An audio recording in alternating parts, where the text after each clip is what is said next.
What is up, my fellow archers? Welcome to the Arrow After Show. As you can see, we are sans John Campea. My name is Ann Campea. I'm one half of Team Amazing, and joining me to my right is the other half of Team Amazing. That's right, Kaori. Okay, we are holding down the fort, so fear not. We've still got tons of things to say about this show. Awesome. And so we are talking about episode 17. Wow, I can't believe we've gone this far so far. Season 2, Birds of Prey. So we're going to just go along with the normal format for this after show. Starting with you, Kaori, on the positives of this episode. Okay, so first I want to preface this by saying that this was one of my least favorite episodes of the season. I don't know why it is, possibly because I'm not a fan of the Huntress slash Helena. I've never been a fan of her character in season 1, and in this season, her episode wasn't too great for me. I don't think it was about her, and this is where it leads into my positives. It was a sister episode for me. I think Oliver kind of took the back seat, and it was more of Sarah and I was going to call her Katie. Sarah and Laurel, helping each other out, and they each have that cheesy moment where they each tell each other, show me how strong you are. Laurel gets her groove back. She blackmails. She went to 2 AA meetings, and suddenly she's okay and ready to be a lawyer again. But still, it's a positive that she's, getting there. I like the fight versus Huntress and Canary. I thought that those were really cool, those sequences. And the solidarity between not just the new team of Oliver and Roy and Sarah and Diggle and Felicity, how they're hanging out at the bar talking. I like that unification. But there's also Officer Lance, who's there, who's kind of on Oliver's side. He pretty much saved Oliver from getting an arrow. And at the end, of course, the Slade Wilson cameo, huge positive. He grabs Thea in the car. Something's brewing. That's going to cause a lot of excitement in the future episodes coming up. So those were my positives in a nutshell.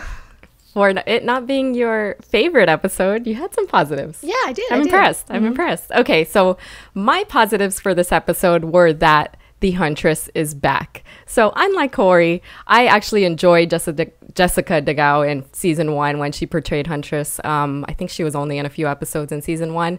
And it's been a long time since we've seen her. And I think it's the appropriate time in the story to then bring her back, because we've got the Canary, we've got somebody who's formidable for her to fight, and we also have not heard about Frank Bertinelli in what seems like forever. So it was kind of neat to see some of these characters come back.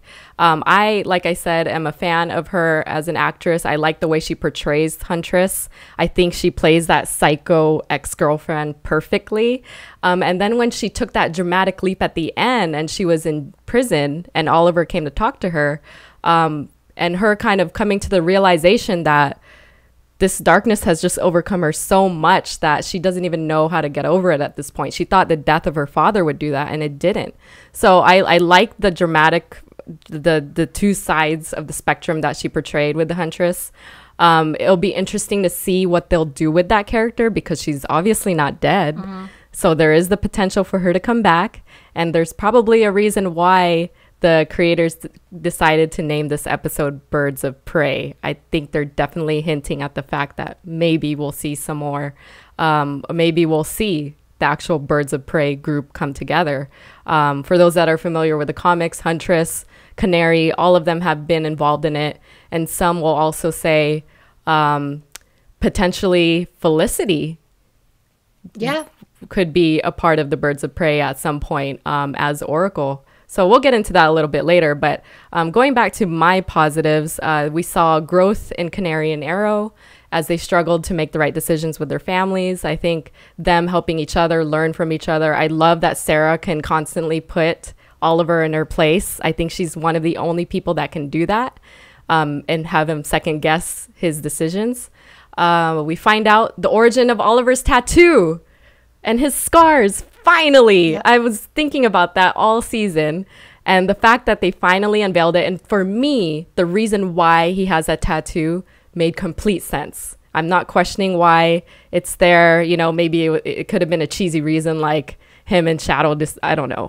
Who knows? But the fact that Slade is doing that to constantly remind him of what he did, holy crap, that's deep shit. That was a really good part of the episode. I completely agree. Yes, that was crazy. And so we see where he gets his scars. We see where he gets his tattoos from. For me, I like seeing Roy in this episode. We don't have John around to talk about Roy, so let me just say I did like seeing Roy in this episode. He is a part of my negatives, but I'll get to that as well. Laurel, I thought she had a purpose in the story. I thought she did well. I know that I have some negatives for her too, but I don't mind seeing Laurel anymore. I saw in the last episode, I think the last 2 episodes that we've seen her, she's been growing on me. Yeah. She's had a purpose. She's come in and out of the story where she needs to. And they show that she's constantly struggling with her addiction still. You know, we saw it in this episode too, but it's not forced. I don't feel like I'm force-fed this alcohol addiction that she has. And we see a hint of darkness in that one line she delivers to the DA at the end. The one that she takes from the Huntress. Yes. Yeah. Yes. And I think when the Huntress spoke to her and told her that line, it kind of hit something in her. It hit a nerve, definitely. It definitely did, in a good way, I guess. But hey, who knows where they'll take that. I mean, if it makes Laurel more powerful and more strong and less weak, more power to her. Yeah, I think she's feeling something, right? Mm-hmm. So I don't know. I mean, some of the fans were hinting maybe she might end up being the white canary. We'll see. And then finally, like Corey said, Thea getting snatched up by Slade. I think we all kind of knew that was coming. Some sort of ploy for Slade to continue with his master plan. And so we see that at the end of this episode. And I love how they leave us with these cliffhangers. And I will just say, I really enjoyed that scene with Thea and Oliver. I don't know what you thought of that, Corey, but I felt for her in that scene because, you know, she lays it out there. She can't trust anybody. Nobody ever tells her the truth. And she's actually giving Oliver the opportunity to tell her what the secret is about her father. And he just sits there and you could tell as the third party watching this scene happen, I was ready to yell at the TV and just say, just effing tell her, come on, just tell her. That's the best time to say it, but it's also the worst time to say it. Because she's very brittle at that stage and be like, by the way, I might as well let this out. Your father is Daddy Merlin. I mean, you said nobody ever tells you the truth except for me. So this is the one secret that I still have that you don't know. I just feel like, okay, maybe it wasn't the best time, but there will be no other moment between them where that would have been the time for him to tell her. Because at this point, if Oliver tells her, it's done. I mean, I don't think anymore that he will be the one to disclose this. I think she's going to find out on her own very quickly. And that's going to be even worse for the clan now. If she finds out not from Oliver or her mother. Trauma. Yeah. So let's move on then if we don't have any more positives. I'm sure we'll figure some out. I think you might have a laundry list of negatives, but do you want to get started with that? Sure. I'm going to try to keep it quick and short, like my positives. Go for it. The breakup was lame for me. I thought that it was lame that Oliver was telling Roy or encouraging Roy to break up with Thea for her protection. If you love someone, you want to be with that person, period. And to be away from that person, how is that protecting them when he can protect? I don't know. It just doesn't make sense to me. The breakup was lame. The way he broke up with her was lame. How he just picked up the blonde chick and made out with her. Terrible. And Thea knew. He was just doing it to push me away. I don't know why he's pushing me away. The whole breakup thing, I didn't like. This is the first time for me that the island scene didn't do much for me. Other than the tattoo, which was a really great scene. The island scene didn't do much for me. Maybe watching Sarah for the first time in the island scene hit someone unconscious, perhaps, but that wasn't that good. I never really liked the Huntress storyline again. Seeing her there, I don't think that she was the most important character in this particular episode. I think she was more built to show the sisters' solidarity. I thought that Laurel was once, she had the ability to fight someone. And I felt like she could have put that on a little more, just because she might or may not be the Black Canary, and don't kill me for that, because anything's possible here. Anything is possible. And we saw her in season 1 in that club scene where she was pretty badass, and she just doesn't fight at all. And I thought, oh my gosh, she might do it in this episode, and she didn't. And that was kind of a con for me, because I kind of wanted to see her more, because she does talk the talk. She wants to stay there and help save the hostages, but she's not physically able at all of a sudden. And I thought the Laurel Sarah dialogue was a little cheese. I thought, yeah, that's in my positives, that there's that dynamic between the two, but I also thought that whole switch off where Sarah's pretending not to be her sister as the Black Canary. By the way, I feel like if they were sisters, it'd be a little more obvious. How Laurel took the alcohol and wanted to take a swig, and Sarah encourages her sister not to drink it. Suddenly she knows all this stuff about Laurel, and then the final thing is show me how strong you are. And then they switched it, and Laurel tells Canary, show me how strong you are by not killing. You're not this person. It just feels like, okay, you guys either know each other or you guys don't know each other. It's a little cheese for me. Those are my negatives. Don't kill me. No, I'm not going to kill you, because I have a few negatives myself. Like Corey said, I didn't hate this episode, but it wasn't my favorite. So I definitely have some negatives I want to talk about. Number one being, while I love that Arrow has several storylines happening right now, sometimes I'm pretty disappointed. The fact that they left us with Amanda Waller and Oliver as Arrow last week. That was, I think, the last scene we saw last week. And everyone is wondering what this deeper relationship is between Amanda Waller. And this week, where's Amanda Waller? I have no idea. You know, all of a sudden, Oliver's back in Starling City. There's no mention of what happened last week with Suicide Squad. It's just kind of odd that they would take what I thought was a really cool storyline and not at least continue a bit of it on into this episode. But I understand that they need to do that, because there's just so much going on, and they've done it several times, you know, here and there. But I think for this one, because of the high I was on from last week's episode, I was a bit disappointed with that. Okay, so I do have a little bit of a list here. So how does Officer Lance not know that Oliver is Arrow? Because he obviously knows that Sarah is Canary, and wouldn't you kind of at least suspect that this man that your daughter is fighting with is also the boyfriend? Yeah, I mean, same stature. Wait a minute. He's always around or not around when the vigilante is around. It's a little... And he came close. He came close this episode with that phone call. And I actually was like, holy crap. Like, he's going to find out. He's going to find out right here. But that was slick, having his mom pop up on his phone. Some people suspect that Officer Lance actually might know. He just doesn't want to come to that conclusion yet. I think that if Officer Lance knew, we would know that he knew. It's part of the viewership. Right. It's part of the suspense. All right. So the next negative I had was how quickly Adam was able to get Laurel off the hook.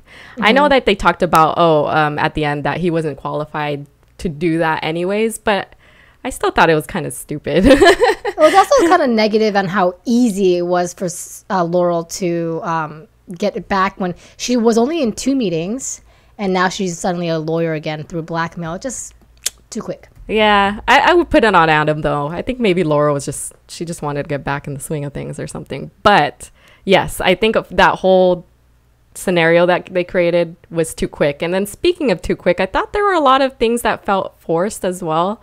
I know that they go back on it, but when Roy all of a sudden felt self-control from killing that guy, why didn't he feel that before? I mean, I guess because Oliver called him Speedy, that hit a nerve as well.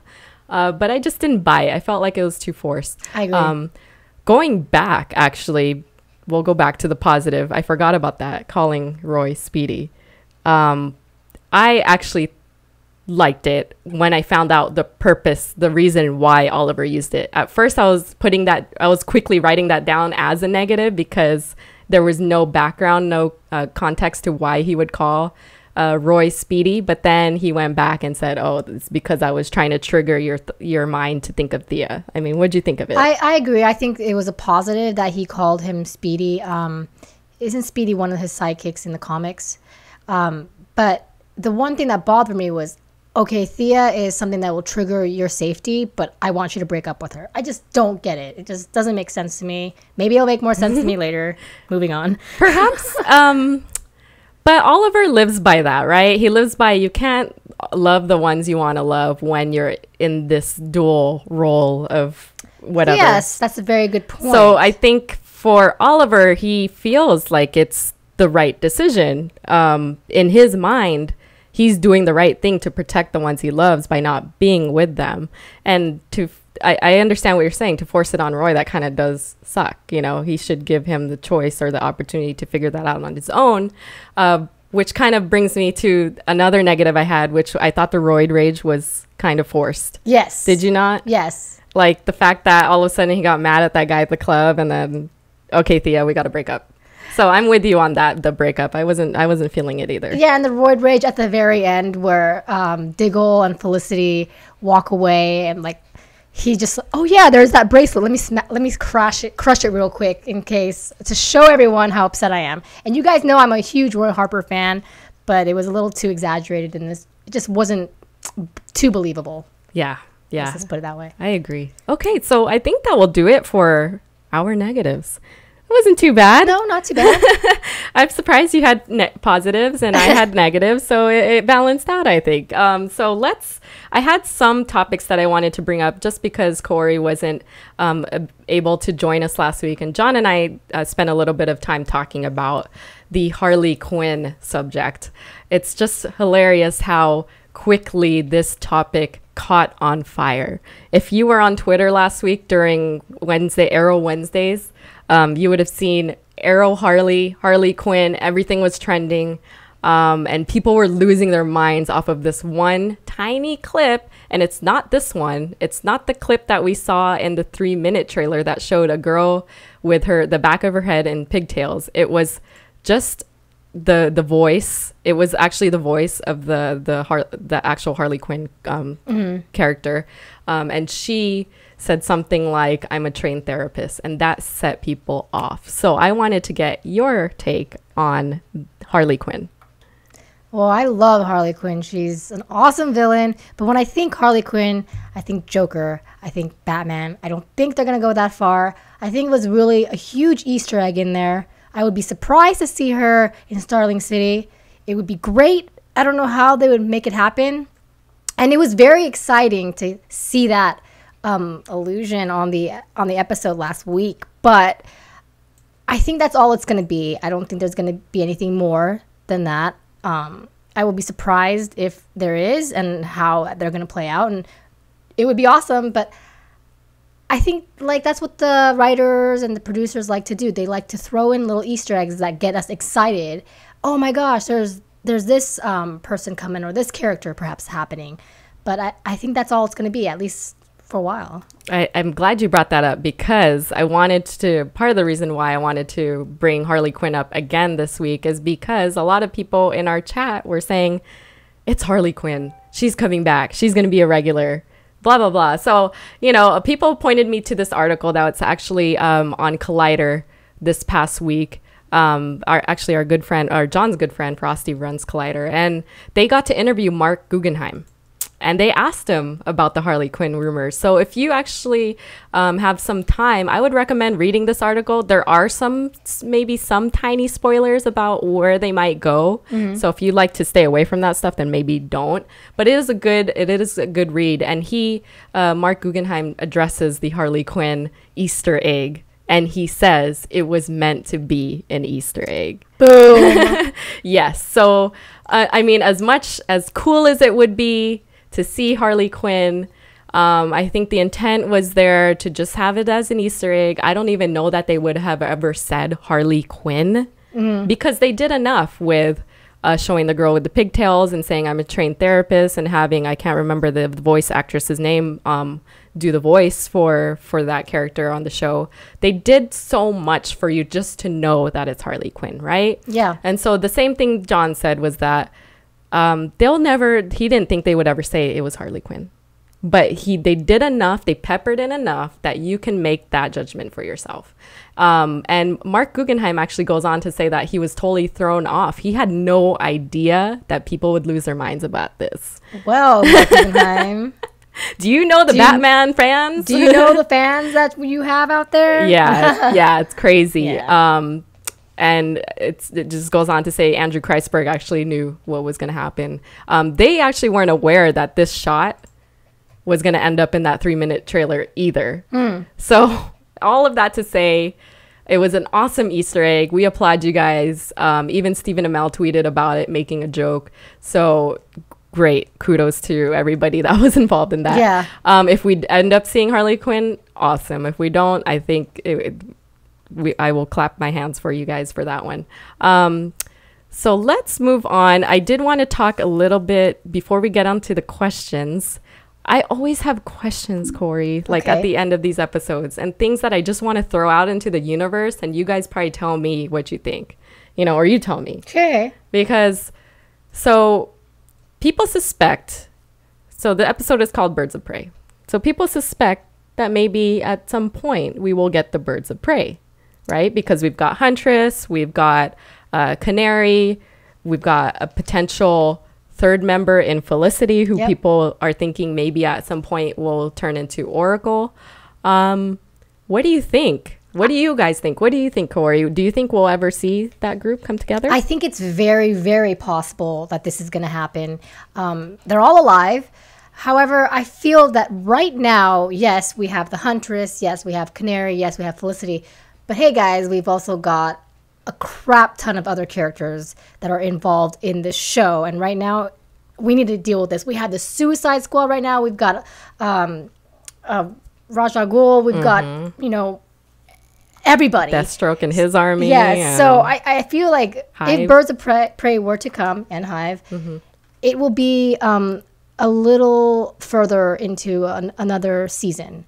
Because we also have, what happened to Solomon Grundy, where's Sebastian Blood. There's just so much going on that adding another group is just, it might be too much right now. Totally agree with you. I would love to see it one day. Yeah. And I would love to see it done right, because I know they tried to do a Birds of Prey series way back in the day, and that didn't really work out at all. So I think they could do it right within this Arrow universe, but I'm with Corey thinking that I don't think it would happen anytime soon. Yeah. So the other thing that came out of this episode that I thought was really cool was the Oliver alluding to calling Roy Speedy. And there was another, what I thought was an Easter egg, and you guys tell me if this is not an Easter egg or not. Roy getting shot in his hand.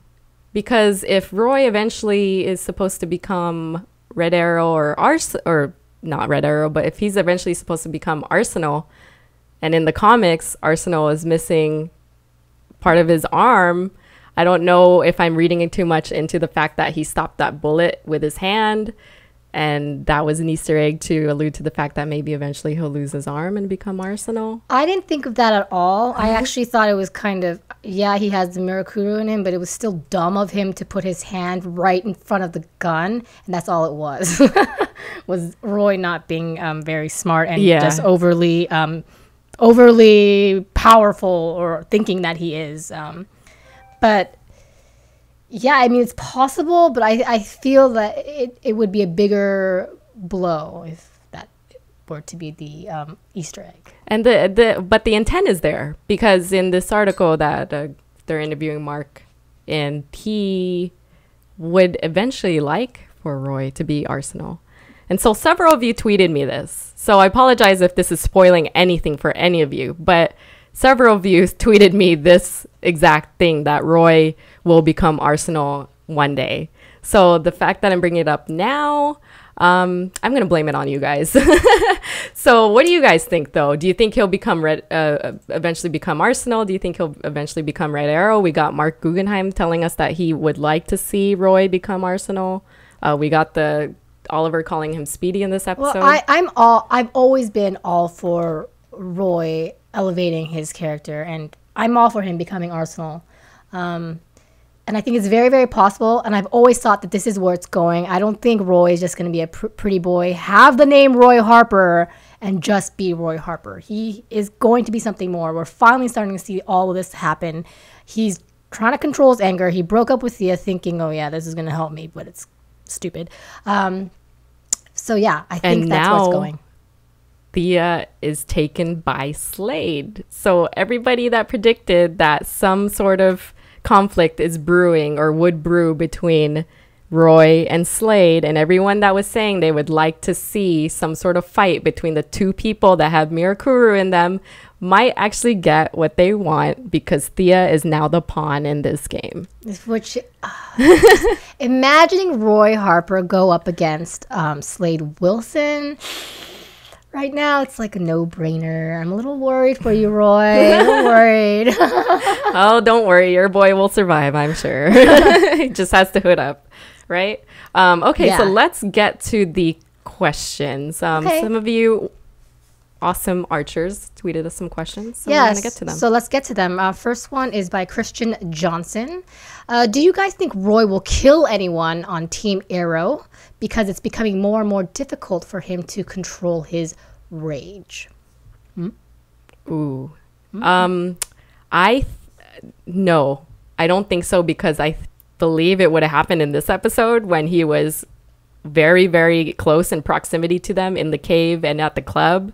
But there's no motivation for that, you know? For me, there's no, for me personally, I don't think Roy has enough motivation to kill anybody in that cave. I don't think he will kill anyone in that cave anytime soon, because I also think that they're also mentally stronger than him. So I don't think he's a threat in the cave. If anything, they're helping him control the issue he has. Right on. Okay. Next question. Next one, we've got Jose Valera. Do you think Slade could I think he meant target Thea to get Ollie? Merlin will help Arrow, and that way she will find that he is her father. No, I don't think that's how it's going to happen. I think she's going to find out, because Slade Wilson is going to gain her trust and flat out tell her. I think that's what's going to happen. I don't think there's going to be the interference with Merlin helping Arrow, and then she finds out after that. I think she's going to find out sooner, and then Merlin will come and interfere. Maybe. Or I think I know it, Corey. You do it. Tell us. They are going to go on Maury Povich. And yes.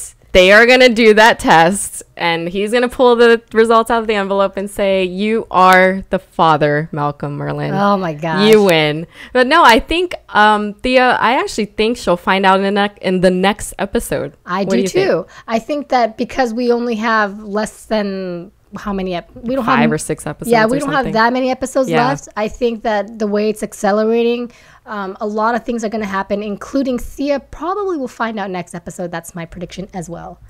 Which is going to be happy. She's not going to be happy. No.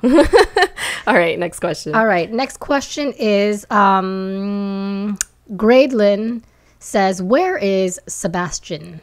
Didn't you just ask that question? Yeah, where is Sebastian? Can you guys tell us, where is he? That's a good question. I don't know. I don't miss him very much. I have wondered where he is, but he's I can't imagine how much more of an important role he would be playing at the time unless he brings Solomon Grundy with him. Because the last we've seen was that even though he is a pretty conniving character and manipulative, he does work under Slade Wilson, and right now he's the face. Slade Wilson is someone that we are more fearful of than Sebastian Blood. Yeah, I'm with you there. I think if anything, Sebastian is off helping Slade create his army. I sure we'll see Sebastian Blood before the end of the season. We've got all of these groups brewing and growing and coming together, and I'm sure that Sebastian is part of Slade's army. And perhaps when we see him come back, we will also see Grundy rise from the dead. So next question. Yes. Okay, next question. Mitchell Wellvang asks, should Detective Lance learn Ollie's secret? Both Sarah and Ollie had close calls with that episode. Sketchy. Should he know? That's the question. Should he? Yes, I think so. I think, well, how unfortunate it is that a lot of people know Oliver's secret. That makes me nervous. But I think if anyone should know, it should be Detective Lance. I think it works well in the Batman universe when the detective and the superhero know who each other's identities are. But for just other reasons that he should know that, I guess Oliver has on multiple occasions come to aid him. And I would just like to say they've come a long way, Lance and Oliver, their relationship. From Lance going after the vigilante to actually asking him for help and guidance, actually saving his life. I really like what they've become in these, more current episodes. Yeah, totally. Okay. Next question. Kyle Lofton, thoughts on Laurel becoming the villain White Canary? Ooh, I like this picture he tweeted us too. I wish I was tech savvy and could figure out how to drag that over here. But check out Kyle Lofton's tweet for that photo. It's pretty badass with the canary and Huntress on there. Could she become White Canary? Anything's possible. Yeah, I think it's very possible, and it'd be actually a really nice twist. Yes. I think it'd be a good twist. And the fact that she was a little dark at the end of this episode could maybe hint at that. Yeah, I would love to see it. Okay. Jack Fern asks, do you think Thea will die and Roy will go after Slade in out of control rage and Slade will kill him? Read that back again. Do you think Thea will die? Basically, do you think Thea will die and that Roy will go after Slade Wilson and Slade Wilson will kill Roy? Yeah? Yeah, it's possible. I think that's possible too, but I don't think Thea's going to die yet. And I don't think Slade will kill Roy. I think Roy is here for a while because right now they're developing his character into Arsenal or Red Hood. I don't think Roy is expendable yet. Yeah, I think everybody suspects that one of them, or everyone always says one of them should die because there can't be two Speedies or whatever. Yeah. But I don't know. We'll see. We'll see. Well, we'll see. Okay, next question. Dean Lentini asks, do you think Helena, sorry, excuse my pronunciation, could join the Suicide Squad? Yeah, actually, I hadn't considered that until you asked, Dean, but that's a great question. I definitely think that's a possibility if she's trying to, okay, so we already consider her kind of a villain. If she's trying to do good, right the wrongs or whatever, Suicide Squad, yes, I totally can see it. What about you? I think anything's possible. I also think it might be possible that Canary could be working with Slade. I mean, anything is possible, and so I definitely wouldn't be too surprised if that happened. And the theory that was floating around last week, or maybe that was 2 weeks ago now, was who knocked out Diggle, and people were suspecting it was Huntress. Yeah, everyone was really sure it was Huntress. Do we still not know who knocked out Diggle? I still think we don't know. Tell us. I don't think we figured that out yet. Because the way the episode opened last week was, Diggle's hanging out. Yeah, Diggle's fine. Whatever. Mitchell Welvang, I think I might have, lucky you get another one. Thoughts on a season like 6 or 7 where Ollie is a villain after something corrupts him, or at least he starts killing again? Do you think that's possible? Nah. Yeah. I don't think he'll ever be a villain. Okay, let's move on to, I like this question, so I'm just going to ask it. Go for it. Andrew S. asks, why Melly Wood isn't part of Arrow After Show on a weekly basis? What up, Ameliewood? What's happening? I mean, we have a third chair available. I know. I'm starting to suspect that maybe you and John Campea are the same person or something. I don't know. But yes, you should be on the after show. We would love to talk to you. We would love to educate you on what Arrow is and how awesome it is and how much we know more than you probably. So come on the show. We'd love it. Oh, and you can also come on the show, Manu Bennett, anytime. Just saying. I guess you would also call out Colton if you had Colton a chance. too. I just feel like John might sit on him or something if he was on this show. I'll protect you. Actually, yes. Now that John is not here, you guys that are watching should campaign to get Colton Haynes on the after show just Colton to piss Haynes. John off. Do it. Honestly though, Colton Haynes is actually very funny to follow on Twitter, on Instagram. He's hilarious. Yeah, he seems like a really cool guy outside of Arrow. Yeah. All right, so Tom Snow asks, what do you think Laurel going to the darkness will mean for her character? You want to start? I like the white canary theory, but I think what it means for her character is it's going to make her more interesting, because the first half of the season she was kind of boring and lackluster, and her storyline didn't make too much sense. She had a problem, but now she's going to find strength in darkness. So there might be a huge kink between her and her sister, because her sister, even though they're sisters, she did kind of betray her. Not once, but twice. And again, if she ever finds out her sister's Black Canary and Oliver's Arrow, that could be a problem. Yeah. I like everything you said, so I'm good with that. I'm good with that answer. Oh, thank you. Can you scroll a little bit? I'm looking for more questions. Up, down. Oh, I liked one. I lost it. Go down. Okay, so this is a comment, but I want to know if you agree. Trish asks, Sarah almost blew it in that sisterly chat. That was close. Do you agree? Yes, I do think that was close. There were two close calls for me. One was the Oliver Lance phone call exchange. The other was that very moment where she had to come up with something miraculously about why she would know that Laurel's going through sobriety. And fortunately, that 30-day sober keychain was just flashing, because otherwise, I don't know what she would have done in that position. I do have a question about that keychain.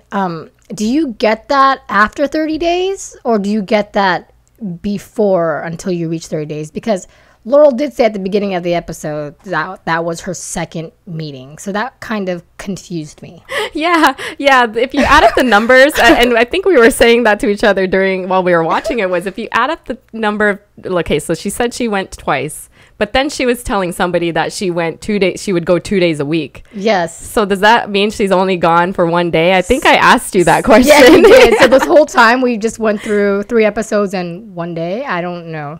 That was a little hole. We like holes. Heyo. Let's take 2 more. Okay, 2 more. Let's see. Keep going. There's one about, let's see. I like this one. Sean asks, since most of the CEOs at Queen Consolidated tend to go missing, will Isabel R. Rochev go missing, or will Oliver? I think she's missing now. That's what I gotta say, too. What the heck? I don't think anyone in particular is going to go missing. I'm wondering where she's at. She might be involved with Slade. I mean, that's a crazy theory, but I wouldn't doubt it. They both got money. They both got secrets, obviously. They both seem to want power. Yeah. So they're after kind of the same things. Where is she? Show us where she is. People suspect that she might be that woman, the legs that we saw from season 1. I buy it, but we definitely need to see more of her. And there's a lot more characters that we want to see. And I think, I hope it doesn't feel rushed, but I suspect we'll see everybody back in the next few episodes as we get closer and closer to the finale. It's going to be awesome. I agree. I really want to see John Barrowman come back. He was one of my favorite characters. He's a great actor as well. Okay, so let's take that one more. Volleymom, how many cast members do you think will be gone after the season 2 finale? Ooh. And who? Ooh, am I starting? Yeah. Okay. Because that's a hard one. Somebody from Team Arrow. Wow, really? Show, yeah. Who do you predict is going to be gone from Team Arrow? I don't want to kill anybody off from Team Arrow. I think at this time, Team Arrow consists of Oliver, who obviously is not going to get taken off. That's obvious. Felicity, I don't think it will be her. She's too valuable at this moment. We don't know enough about her still. Diggle, don't think it's going to be Diggle just because they spent a whole episode on him last week. So why so late in the game would they tell us who Diggle is if they plan to kill him off like next episode? But then we have two others on Team Arrow, Roy and Sarah. And between the two, I'm not positive who, but I suspect it's one of those two. Okay, well, hopping on your backpack, I think that I agree. Other characters are saved, but I also think that between Roy and Sarah, I think Sarah would be the one to go because Katie Cassidy, because I keep calling her Katie Cassidy. They're both named Katie, huh? In real life. Yeah, they are. How funny. That's right. Go Spelled ahead. differently, but Laurel Lance is a very important character. She's a primary character, and right now they're building her up. Roy is a primary character, and I think Katie Lotz's character, Black Canary, yes, she is the Black Canary. Yes, she's a badass fighter, but something tells me that she's important enough that if she dies, it will have a huge impact on Oliver, on the Lance family, and the cave. But she's not impossible to replace because we still have Laurel around. That's kind of what I think. It sucks too because I'm a fan. And then you're a fan of Roy. So either way, one of us is asked out because we're probably going to lose one of them. We are not losing Roy. And then let's not forget, like we're talking about, there are a plethora of other characters in this that exist in this world that I suspect. Is it Volleymom that asked this question? Yeah, Volleymom. That I suspect Volleymom are not going to make it to the end of the season. And unfortunately for some, maybe we won't miss them, but there are just so many. And if they are truly building up to this epic battle between all these groups and between Oliver and Slade, then there's going to be people that need to be expendable because not everybody survives in these battles. And just to say, Slade, if this is building up, Slade and Ollie are going to have a fight. They're going to have to go to battle. Slade might die too at the end of the season. Yeah, and I think it's John that suspects that Slade is the one to go as well. So. I agree.